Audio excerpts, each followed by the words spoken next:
Nadine Morano, bonjour. Vous êtes députée européenne Les Républicains, candidate à la primaire de la droite et du centre. On va d'abord parler de l'actualité et de la déchéance de nationalité. Sur Facebook, vous avez déclaré être pour la déchéance pour tous. Une fois la peine de ces terroristes purgée, qu'est-ce qu'on en fait? Où on les met? Non, après la condamnation, je vais vous dire, il y a deux cas qui concernent d'abord très très peu de personnes. La déchéance de nationalité ne peut pas concerner que les binationaux. Pourquoi est-ce que quelqu'un qui a une double nationalité et qui est un terroriste pourrait être déchu et pas quelqu'un qui a seulement la nationalité française, qui a mené des actes terroristes sur son territoire contre la France, qui s'est exclu de lui-même de la communauté nationale. Et donc, à partir de ce moment-là, je considère qu'il n'y a pas à faire de différence et que des terroristes qui ont tué des Français parce qu'ils sont Français, qui ont agi contre les intérêts de la France, ne doivent plus disposer de la nationalité française. Et pour ces terroristes qui ont commis ces actes, je suis pour que nous puissions appliquer la perpétuité réelle. Ils n'ont plus rien à faire dehors. Il n'y a déjà plus la peine de mort. Parce que ces gens-là mériteraient de passer au poteau d'exécution. Il n'y a plus la peine de mort en France. Ces gens-là mériteraient la peine de mort, selon vous? Écoutez, quand on a assassiné, regardez ce qui s'est passé au Bataclan. Bon, la peine de mort n'existe plus en France, il n'est pas question de la remettre. Je dis simplement que, n'ayant plus la peine de mort, ils n'ont pas vocation à ressortir. Ils méritent la perpétuité réelle. Et quelqu'un qui a commis ces actes, qui est déchu de la nationalité française, et qui en plus aura une perpétuité réelle, je ne vois pas pourquoi on s'appesantit comme ça aussi longtemps sur les droits des terroristes. Moi, je pense plutôt aux victimes. Mais vous n'avez pas changé d'avis parce qu'en 2010, quand Nicolas Sarkozy défendait la déchéance de nationalité, il était contre l'apatridie, il est toujours contre, et vous le souteniez en 2010. Mais moi, j'étais pour la déchéance de nationalité en 2010, donc j'ai soutenu cette proposition. Mais contre l'apatridie. Oui, non, mais l'apatridie, elle existe déjà. Vous savez qu'en France, il y a à peu près 1700 personnes qui sont apatrides répertoriées par l'OFPRA en France. Donc ça veut dire que cette situation, évidemment, n'est pas idéale, mais réfléchir à l'apatridie, c'est expulser en fait ces djihadistes, c'est pas les garder sur le sol finalement. Non, mais il y a deux cas. Il y a les cas qui sont des binationaux, où on pourrait considérer que dès lors qu'ils sont déchus de la nationalité française, on les renvoie dans le pays dans lequel ils détiennent l'autre nationalité. Il faut savoir que tout cela, pour être mis en application réellement dans les faits, est-ce que nous avons des conventions avec tous les pays dont ces personnes seraient des ressortissants, des conventions de réadmission? Est-ce qu'ils accepteront de les reprendre? Vous imaginez un pays à qui on dit « Oui, mais telle personne est née en France, a grandi en France, a commis des actes terroristes, vous les renvoyez chez nous? Non, mais nous, on n'en veut pas. » Qu'est-ce qui se passe? Qu'est-ce qui se passe concrètement? Donc, et parler comme ça pendant des heures de ces personnes qui méritent même pas une considération pareille, je dis simplement... Vous dites, bon, il faut voter la révision constitutionnelle? Mais moi, je n'étais pas non plus favorable à la révision constitutionnelle. Il n'y a pas besoin de l'inscrire dans la Constitution.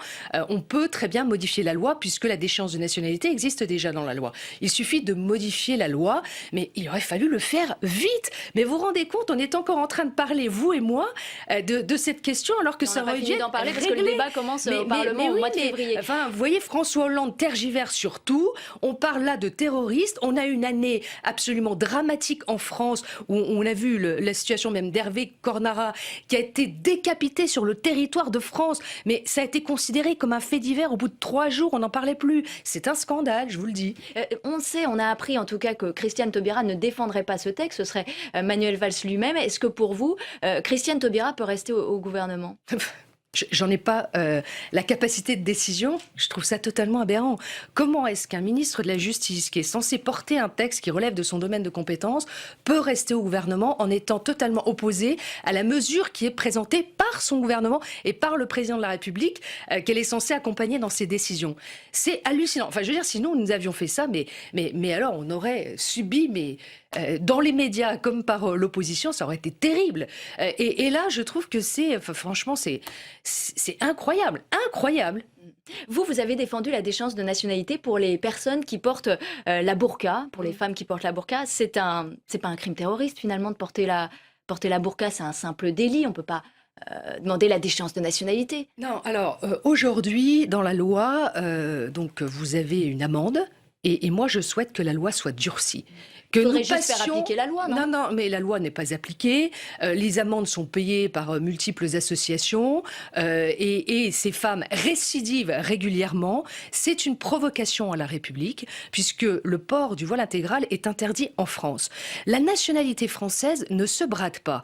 Quand on est de nationalité française, quand on vit sur le territoire français, on en accepte les lois, les règles et les coutumes. Si on ne veut pas en accepter les lois, les règles et les coutumes, regardez en Belgique, il y a une femme qui a été condamnée à 18 mois de prison parce qu'elle elle portait la burqa, elle a eu des actes d'outrage envers des policiers. Et à un moment, il faut être dur. Si on n'est pas ferme, ce qui est en cause aujourd'hui, c'est le droit des femmes sur le territoire de France. Et je n'accepterai pas qu'on laisse comme ça des publicités ambulantes pour l'islam radical défiler dans notre pays au mépris du droit des femmes, et Vous notamment... le mettez au même niveau qu'un crime terroriste, finalement, puisque vous demandez la déchéance de nationalité? Ça n'est pas au même niveau qu'un acte terroriste, évidemment, mais c'est un acte qui est un acte de provocation à l'égard de la République. Et je vais vous dire, on s'est trop battu pour avoir en France les droits des femmes que nous avons, qui restent fragiles.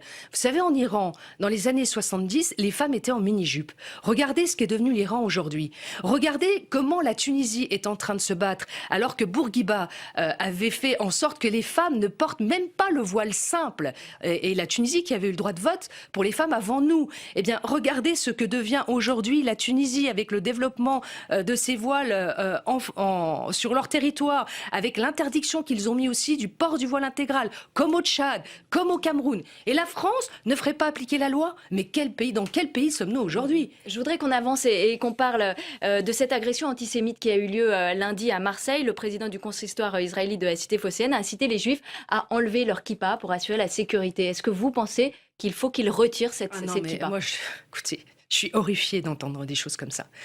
On en est là en France. Kippa ou pas kippa, en 2015, pays des droits de l'homme, pays de la liberté, où nous devons être garants à ce que chacun puisse exercer sa foi et son culte dans la sérénité, dans la joie, et on va leur demander d'enlever leur kippa ou de se protéger. Mais si un juif n'est pas en sécurité en France, aucun Français ne peut être en sécurité. C'est indigne de la France. Vous voyez, moi, je porte ma croix et je ne risque pas de l'enlever. Je vous le dis. C'est un signe, ce qu'on appelle un signe ostentatoire, un signe religieux. Et alors vous portez la croix, oui. Les Juifs peuvent porter la kippa et les musulmanes ne peuvent pas porter le voile. C'est ce que vous avez dit, vous avez critiqué sur les plages, on ne pouvait pas porter le voile. Est-ce qu'il n'y a pas de poids, de mesure? Est-ce qu'il n'y a pas des religions qui sont acceptées et d'autres pas chez vous? Non, parce que, évidemment, il est légitime, et je l'ai mis dans mon post, si vous l'avez lu jusqu'au bout sur ma page Facebook, il est légitime que chacun puisse exercer sa religion, pratiquer sa religion comme il l'entend. Mais quand vous parlez des signes religieux, pardon, mais le voile est un signe religieux sexiste de soumission de la femme. Voilà. Donc, c'est vrai que pour nous, c'est difficilement assimilable. Et si Bourguiba, en Tunisie, musulman... C'est comme la kippa, c'est une façon de se plier à Dieu. Pour elle, c'est la même chose, juste le voile, pas la burqa ou un autre signe. Mais j'entends. Le voile est toléré en France, il n'est pas interdit par la loi. Vous me demandez mon avis personnel. Je partageais l'avis de feu Monsieur Bourguiba, ancien président de la Tunisie, qui demandait aux femmes d'enlever leur voile simple, au nom de la liberté de la femme. En France, le voile, il est autorisé, on a le droit de le porter, même à l'université. Non, à l'université, ça pose débat. Hein, disons-le. C'est autorisé. À l'université, ça pose débat. Et d'ailleurs, on peut poser le débat. Mais s'agissant du port du voile simple, qui n'est pas interdit par la loi, c'est une réalité, il n'est pas interdit par la loi. Donc, il est toléré en France. Je dis simplement mon appréciation personnelle. Pour moi, le voile est l'expression de la soumission de la femme. Donc, pour moi, ça relève du sexisme, vous voyez. Donc, mais après, c'est à eux de décider, et à elles aussi, surtout, de décider ce qu'elles veulent. Et j'avais beaucoup apprécié Bourguiba, ou d'autres hommes d'ailleurs, qui se sont élevés dans le monde contre la soumission des femmes, et parce que la religion ne doit pas non plus se lire comme il y avait 2000 ans. Nous avons beaucoup évolué, les filles ont besoin de liberté, les femmes ont besoin de liberté, et je pense à toutes ces femmes qui se battent dans le monde. Vous savez, j'ai reçu une délégation... Enfin, voilà la différence que J'ai reçu une délégation d'Arabie Saoudite quand j'étais ministre de la Famille. Et je peux vous dire que quand je les ai reçues à déjeuner, elles m'ont exprimé exactement leur désir de liberté, de pouvoir conduire une voiture, de travailler, de pouvoir s'habiller comme elles veulent. Tout ça, c'est des revendications. Alors si nous, en France, on ne les aide pas, et qu'au contraire, on laisse se développer sur le territoire français le port du voile intégral et l'expression de la soumission de la femme, c'est incroyable, c'est inacceptable. On va parler d'un autre sujet, de la primaire. Je voudrais d'abord qu'on écoute Thierry Solaire, qui est en charge de l'organisation de cette primaire chez les Républicains. Alors, je vous parle, vous avez deux personnes qui vous ont dit qu'elles seraient candidates à cette primaire. Ce sont Alain Juppé et François Fillon. Nadine Morano aussi. Oui, également. Vous avez raison, je l'avais oublié. Oui. Et puis vous avez d'autres personnalités qui s'y préparent et qui ne s'y cachent pas. Bruno Le Maire vous l'a dit. Non. Il s'y préparait. Si, il l'a dit clairement. Oui, enfin. Il y travaillait, il s'y préparait. C'est pas une décision qu'on prend à la légère. C'est pas un jeu de candidat à l'élection présidentielle. Et quand on est candidat à la primaire, c'est pas pour faire un tour de piste, pour se faire connaître. On voit que Thierry Solaire vous a oublié dans cette course à la primaire. Il dit faut pas prendre ça à la légère. Vous vous sentez visé ? Ah, certainement pas, non. Pourquoi ? Parce que, vous savez, j'ai été ministre pendant pratiquement 5 ans, il ne faut pas l'oublier. J'ai été élue 2 fois parlementaire. Je suis au Parlement européen aujourd'hui. J'exerce des responsabilités importantes et j'en ai exercé beaucoup dans ma famille politique. Il convient de ne pas non plus oublier les femmes.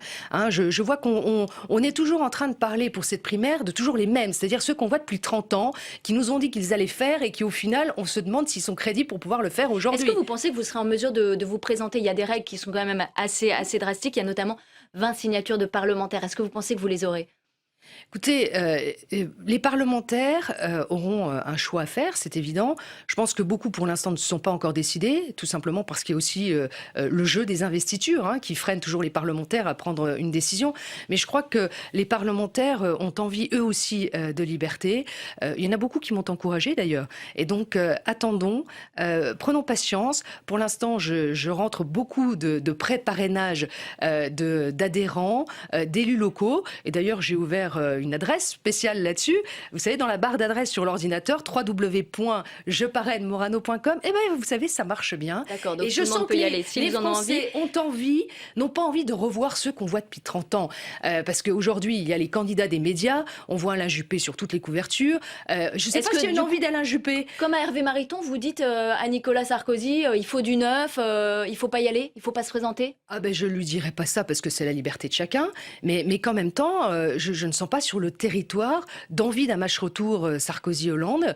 Je ne sens pas sur le territoire ce que nous montrent les médias en permanence. Je crois qu'il y a une vraie envie des médias. Les médias relatent notamment des sondages qui portent Alain Juppé oui, mais enfin, en vous tête. savez, le jeu des sondages se fait en parallèle du jeu des médias. Donc plus on voit quelqu'un, plus vous le faites monter dans les sondages. Plus vous tapez sur quelqu'un, plus vous le faites descendre dans les sondages. Donc c'est un peu un jeu qui est une forme de complicité médiatique et sondagière, on va dire.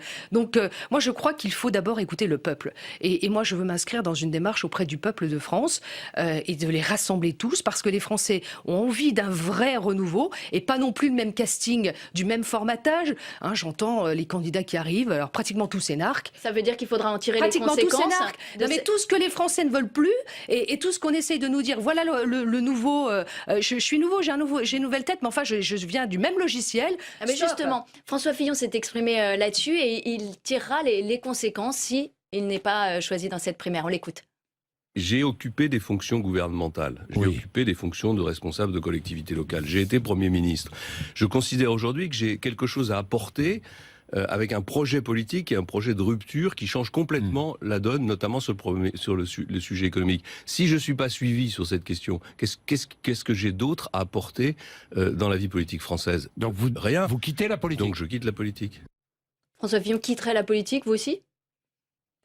Je ne sais pas, mais tout ce que je sais, c'est que j'ai pas envie non plus d'avoir une longévité dans le secteur politique et être tout le temps sur le devant de la scène. Je pense qu'il faut aider aussi les jeunes générations à se préparer et que ceux qui ont l'expérience doivent pouvoir les accompagner après. Vous savez, il y a souvent des chargés de mission ou des conseillers spéciaux dans les cabinets qui peuvent aider justement par leur expérience, faire bénéficier de leur expérience de la chose publique, du débat public, les jeunes générations. Ça sera à nous à le faire. Moi, j'entendais Alain Juppé, vous savez, sur une vidéo où il dit « Ah, mais moi, je veux pas, dans 30 ans, être encore dans la vie politique. » Et aujourd'hui, il est toujours là. Il est toujours là. Je Est-ce suis que pas Nicolas accro comme ça, Sarkozy, il honnêtement. Moi, j'ai devrait des quitter petits-enfants, la j'ai vie envie politique un jour de pouvoir aussi en profiter, vous voyez. Donc, et je pense que la vie politique n'est pas qu'une fin en soi. Il faut pouvoir apporter quelque chose et il faut pouvoir se dire aussi à quoi est-ce que mon expérience peut servir. Et mon expérience, je voudrais après pouvoir l'apporter à des jeunes générations. Je crois que c'est ça notre rôle, c'est de savoir aussi passer le flambeau. Voilà, passer le flambeau. Est-ce que vous pensez que Nicolas Sarkozy devrait aussi quitter la politique si il échoue à cette primaire? Est-ce que c'est la fin pour lui? C'est pas à moi à le dire. Je me permettrai jamais de dire à quelqu'un tu devrais faire ci ou tu devrais faire ça. Nous sommes dans un pays de liberté. J'aimerais pas qu'on me dise ce que j'ai à faire. Non, mais vous D'ailleurs, dites en avez même vu, temps, on en a sur assez certains de voir sujets- toujours les mêmes sur têtes. certains alors- sujets, j'ai refusé qu'on me fasse la morale et j'entends pas la faire aux autres. C'est-à-dire que dans un pays de liberté, chacun a le droit de participer à une élection, a le droit d'estimer qu'il peut apporter quelque chose à la France. Et d'ailleurs, je considère que c'est noble. Donc, quand on a envie d'apporter un maximum pour son pays, c'est difficile, c'est dur, on s'en prend plein la figure. Mais il y a quelque chose de noble dans cela. Et je le respecterai toujours, quelle que soit la personne. Donc vous irez à cette primaire. Les dates ont été confirmées ce matin par Thierry Solaire, 20 et 27 novembre. C'était prévu, ça vous convient? Oui, enfin, j'ai pas tellement le choix en même temps. Vous savez, j'ai jamais trop cru à la primaire. Je me plie à cet exercice parce que ça a été décidé par ma famille politique. Mais vous savez très bien que pour faire campagne, il faut beaucoup d'argent. Donc vous avez d'abord une ségrégation par l'argent, puis vous avez une espèce de ségrégation par le nombre de parlementaires que vous devez être amené à faire signer. La primaire socialiste était pour cet exercice beaucoup moins complexe à pouvoir être candidat, parce que là, pour l'instant, je suis candidate à la candidature. Mais je ne lâcherai rien. Et j'irai à la rencontre des Français, des militants, j'irai beaucoup sur le terrain. Et je pense qu'on a besoin aussi d'une autre voix, parce que si le parti du ras-le-bol, j'entends le Front National, fait autant de suffrages aujourd'hui et réunit autant d'électeurs au premier tour, parce qu'on voit bien que Marine Le Pen n'arrive pas à convaincre pour être élue au second tour et à devenir présidente en exercice d'une région, je considère qu'il faut entendre tous ces gens qui en ont marre, tous ces gens qui ne se déplacent pas non plus et qui démontrent qu'ils n'ont plus confiance en la classe politique. C'est à toutes ces Et vous leur personnes demandez de se tourner vers vous. que je souhaite parler, et à tous ceux qui ont envie vraiment d'un nouveau choix et d'une vraie France qui avance. Un mot Avec sur- courage et détermination. Un mot Parce sur que le... lâcheté, il y en a beaucoup dans le monde politique. Hein. Sur le retour de Jean-François Copé, là, on ne peut pas parler de lâcheté, il revient. Est-ce que c'est courageux, vous diriez? Oui, ben, évidemment, mais moi j'ai de l'estime pour Jean-François Copé. C'est quelqu'un qui fait jamais de coups tordus, qui est toujours d'une grande fidélité envers ses amis. Et je trouve qu'il a été victime d'une épreuve assez injuste. Et d'ailleurs, il a souvent, comme c'est régulièrement le cas, il a été souvent condamné par la justice et par les médias avant même d'avoir été condamné par la justice. Et je trouve ça assez inacceptable. C'est notre faute, comme d'habitude. Un dernier Comme mot. d'habitude, vous savez, la crédibilité des politiques, comme la crédibilité des médias, parce que j'entends beaucoup, ah ouais, mais les politiques sont plus crédibles. Quand on voit les médias caricaturer des phrases, détourner des phrases, faire Alors- un sketch pendant des journées Bon. sur ce qui ne mériterait pas d'être, les médias portent aussi une lourde responsabilité dans la décrédibilisation de la vie politique. Puisque vous parlez de crédibilité, vous avez été dans cette émission On n'est pas couché sur France 2 de Laurent Ruquier. Est-ce que c'est la place des politiques déjà? Première question. Et quel conseil vous donneriez à Manuel Valls qui va s'y rendre? Ce sera la première fois pour un Premier ministre et ce sera samedi soir à la télévision. Mais je crois que c'est pas la première fois qu'il fait l'émission en même temps. Donc, je crois que le conseil que j'aurais à lui donner, c'est de faire comme j'ai fait, c'est-à-dire d'enregistrer dans la loge l'intégralité de l'émission pour être sûr qu'au montage, il n'y a pas des passages qui sont coupés. En ce qui me concerne, il y en a eu des passages qui sont coupés, mais je les ai évidemment conservés.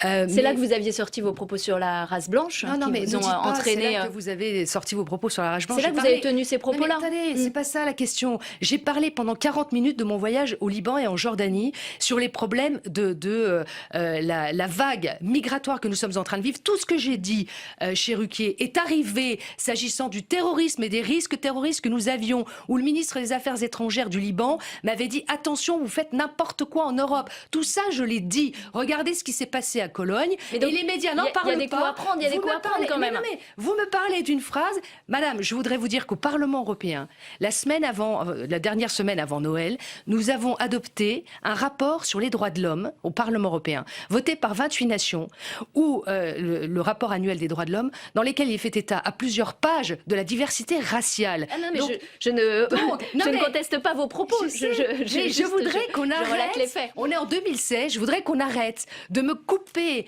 un morceau de phrase sans prendre le Que contexte vous qui assumez. m'a donné. Bah, non seulement je l'assume, Bien sûr. mais qui m'a donné totalement raison sur ce qui s'est passé ensuite au mois de novembre, sur ce qui se passe aujourd'hui à Cologne. Et je me demande pourquoi cette intervention-là, cette partie de mon intervention a été coupée. Si elle ne dérangeait... Non, enfin, elle a été coupée. Non, elle n'a pas été coupée, elle est passée à On l'antenne, l'a hein, vu, pour qu'on oui, soit oui. clair. Pourquoi cette partie de l'émission, les médias n'en parlent pas, comme si on voulait occulter la vérité de ce que j'ai dit et pour l'effacer au détriment d'une polémique. Ça m'interpelle beaucoup, voyez-vous. Ça m'interpelle. Voilà, vous avez rétabli la vérité. Merci Nadine Merci Morano à vous. d'avoir été avec nous ce matin, députée européenne Les Républicains et candidate à la primaire de la droite et du centre. Merci à vous et très bonne journée. Barack